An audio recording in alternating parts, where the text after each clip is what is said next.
11 horas e 18 minutos, 11 e 18, de volta com o CBN Ponta Grossa, primeira edição. Agora a gente vai falar de saúde, de alergias alimentares, e para isso a gente recebe aqui nos estúdios da Rádio CBN, Vânia Gullin, alergologista, vai falar a respeito desse assunto pra gente. Vânia, obrigado pela gentileza, por estar aqui conosco. Obrigada a vocês pelo convite. Vamos debater, alertar aí a população. A gente está numa semana importante, né, em relação a essas discussões de alergia alimentar. O que a gente pode trazer para o nosso ouvinte de atenção, de principais alimentos, como que são os cuidados necessários para que ele possa não sofrer com essa questão das alergias? Então, as alergias alimentares estão em crescente no Brasil e no mundo. Uhum. Então, às vezes as pessoas perguntam, por que antes eu comia e não tinha alergia e agora eu tenho? Então, o organismo, no começo, ele tem uma sensibilidade a algum alimento. Então, o corpo reconhece como um corpo estranho e primeiro ele se sensibiliza como se o corpo dissesse, eu não gosto disso. Uhum. E aí, conforme ele vai ingerindo, essa sensibilização se transforma em alergia. E algumas formas de alergia alimentar não tem cura. Então, por exemplo, nas crianças o que prevalece é mais o quê? O ovo, leite, trigo, soja, amendoim e peixes. Nos adultos, já é mais, por exemplo, os frutos do mar, principalmente camarão, amendoim, dá bastante também, tá? Os crustáceos em geral. Então, e não adianta a pessoa, por exemplo, já tive um caso que a paciente foi para o Nordeste e queria comer camarão e sabia que tinha alergia a camarão e tomou um antialérgico antes para comer. Isso não existe. Tá? Eu vou tomar um antialérgico antes ou eu vou comer só um para não dar nada. É dose independente. E tem pessoas que têm reação leve, que pode ser só um quadro de urticária, que são os calombos que saem no corpo.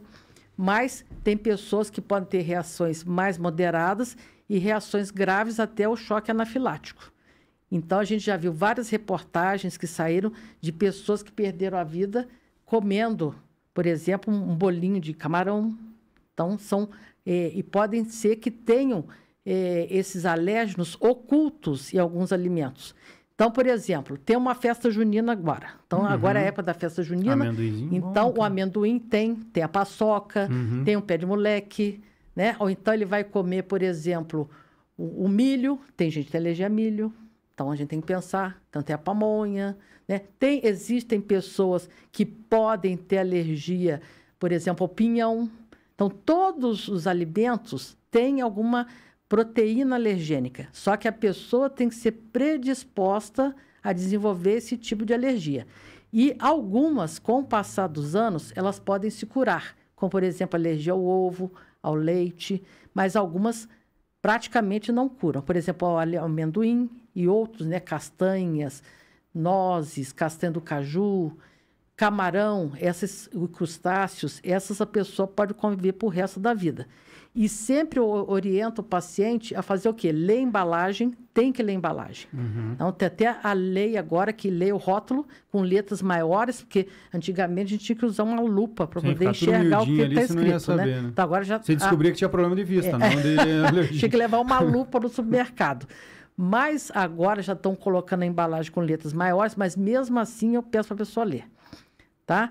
E, às vezes, tem coisas que a gente come, por exemplo, um embutido. Tem leite no embutido. A gente não sabe que tem leite no embutido. Então, tem que ler o que tem de composição, porque podem ter alérgenos ocultos no meio disso. E outra coisa também, sempre oriento, principalmente quem tem alergia a frutos do mar e camarão, quando vai para a praia, vai no restaurante e comunica ao gerente, ao chefe de cozinha que tem alergia, porque tem que separar os talheres, tem que separar tudo para evitar que tenha uma exposição ou que tenha uma contaminação cruzada. O que é contaminação cruzada? A pessoa não vai entender. Então, por exemplo, eu estou num restaurante, eu tenho alergia a camarão, e aí eu peço um camarão frito. E, às vezes, eles aproveitam em alguns restaurantes o óleo, por exemplo, de uma fritura que fez antes. Então, ele fritou um camarão, aproveitou o óleo e fez uma batata frita.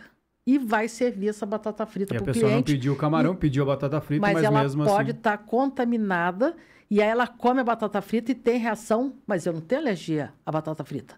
Mas ela tem contaminação de proteínas do camarão. Então, a pessoa tem que ter consciência de que isso existe. Não ir chegando e comendo a pessoa que tem alergia alimentar. Não ir comendo qualquer coisa. Doutora, a senhora mencionou, né, num caso de viajar, vou comer um camarãozinho só e tudo mais. Tem diferença em relação ao potencial alérgico das quantidades ou depende do organismo de cada pessoa mesmo? Tem várias famílias de camarão. Uhum. Então, pode ser que você não tenha sensibilidade para a família X do camarão, mas independe da quantidade. Entendi. Então, tem pessoas que comem um camarão e já tem reação. Tem pessoas que precisam comer mais para ter. E o primeiro sinal que ele pode ter sensibilidade, por exemplo, eu sinto uma coceira na garganta, ou parece que a minha língua está mais rançosa, mais inchada, ou podem sair pequenas urticas, que são essas bolinhas que remetem como se fosse uma picada de inseto. Só que elas mudam de lugar, não são fixas. Então, a partir do momento que acontecer isso, você já tem que ficar meio atento que pode ser que tenha alguma coisa errada. Isso vale também para outros alimentos, como amendoim. Se eu comer um ou comer uma barra inteira, leite, toma um pouquinho, não faz tanta diferença. Não é dose dependente. Bacana, entendi. É bom para o pessoal estar ciente, né? Porque muitas vezes tem isso, não, mas vai ser só uma fatiazinha de queijo, vai ser pouquinho e acaba gerando esse problema. Doutora, o que fazer quando você não sabe que já tem essa predisposição, tem essa alergia e acaba tendo contato com o alimento e naquele momento começa a ter uma reação? O que fazer nesse momento? Ir para a unidade de saúde direto, manter a calma? O que a gente pode orientar? Os pacientes sempre têm um plano de ação. Os que acompanham, eles têm um plano de ação. A primeira coisa que está sendo lutado junto aos nossos políticos e a tentativa de conseguir a caneta de adrenalina que ajuda a salvar uma vida no caso de uma reação grave. Porque no plano de ação, a primeira coisa que você tem que fazer é a adrenalina autoinjetável quando você tem uma reação anafilática. Quando você tem uma reação leve, como uma urticária ou moderada, você pode tomar um antihistamínico ou mais um corticoide oral.